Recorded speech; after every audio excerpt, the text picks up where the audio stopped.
जय जगन्नाथ ऑफिस रु आसी घरे पहुँचीगलु दिन जाक पूरा ऑफिस कार्य व्यस्त तापर आसी भाविली पिलामानंकु नहीं एबे टिके गणेश पूजा मेढ़ बुले आनिबा परियापत्र भी किनी आसिया मार्केट रु परियापत्र किछि नाही बाहरला बेलकु रास्ता रे झिपझिपी वर्षा होची ता संगरे रास्ता भी ट्रैफिक जाम अच्छी पूजा मंडप पाखरे नहीं कि पिला मानकु पूजा मंडप पाखरे पहुँची गलु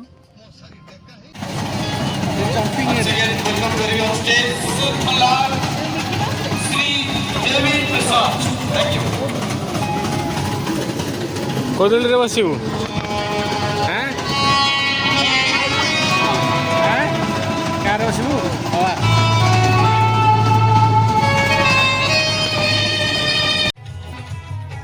ये खुशी आ गुगुली दोड़ी खेला खेली लगिगले बिना दोड़ी रे न बसले तो से माने छाड़ी आसबेनि जिद्दी करेंगे आ छोट पिला तो डिमांड पूरण न कले मैनेज करिया बड़ा डिफिकल्टीज सी टे दोड़ी खेल एंजॉय करूँ आम टे बुली आसिया आ बाकी पड़िया कौन चलती मेलोडी कार्यक्रम चली देखिकी बाहर जा परिवा हाट को परिवा पत्र किणाकिणी करी घर को फेरिया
बुलाबुली सारी हाट को बाहर पूर्व पिला माने देखीदे बम्बई लड्डू आ बम्बई लड्डू कहार पिला देखले तो बहुत लालसा थाए बम्बई लड्डू खाइबापी तेणुक खुशी गुड्डी गुगुली तीन जन जाक ठिया गले आम गोटे गोटे बम्बई लड्डू नौ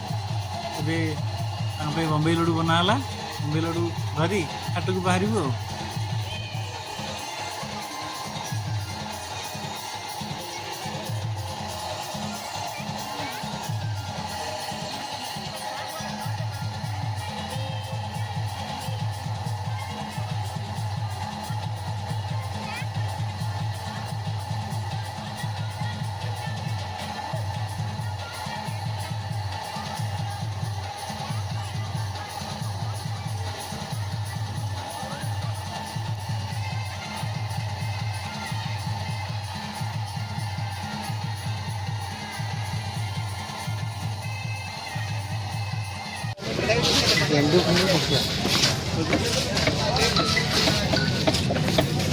आओ 2-3 किलो दे टमाटर नहीं दियो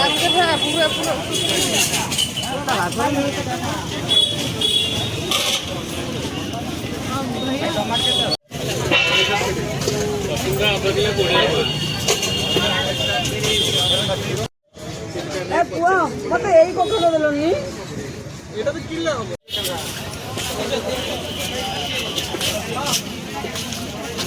वाला धर इधर 50 इधर दिए रे इधर 50 टका न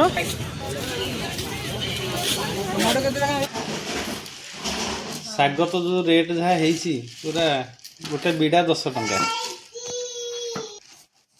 ପୋଟଳ ତ 100 ଟଙ୍କା, ଏଇ ପୋଟଳ, ବାଇଗଣ 100 ଟଙ୍କା, ଲଙ୍କା 120। କ'ଣ ଖାଇବ କହୁନ କହ? ଖାଲି ଦେଖିବ ଯଦି ଟମାଟୋଟା ଟିକେ ଅଛି ଶସ୍ତା, ଟମାଟୋ 60 ଟଙ୍କା କିଲୋ,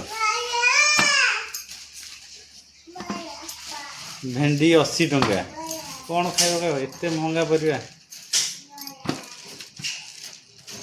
2ଟା ପଲିଥିନ୍ ହେଲେ 1000 ଟଙ୍କା ହେଇଯାଉଛି।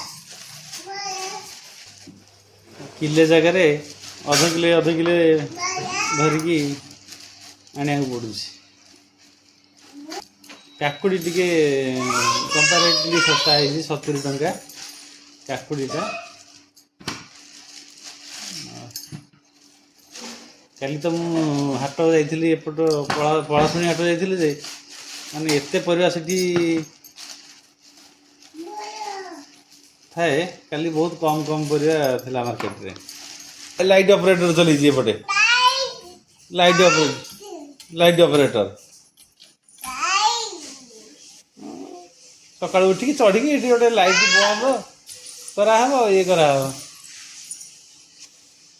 କୁଆଡ଼େ ସେ ଚଢ଼ୁଛି।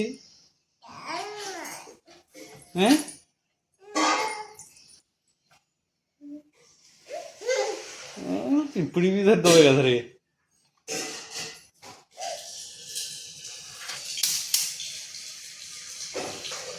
ଜହ୍ନି, ଗାଜର, ଆଳୁ, ପିଆଜ ଏମିତି ରହିଥିଲା ଆଉ। ପିଆଜ ଆଳୁ ତ ରେଟ୍ ସମାନ ସେମ୍ ସବୁଆଡ଼େ।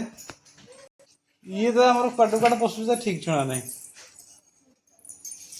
ଠାକୁର ଆମର ବିସର୍ଜନ ହେଇପାରିନାହାନ୍ତି, ରବିବାର ଦିନ ବିସର୍ଜନ ହେବେ।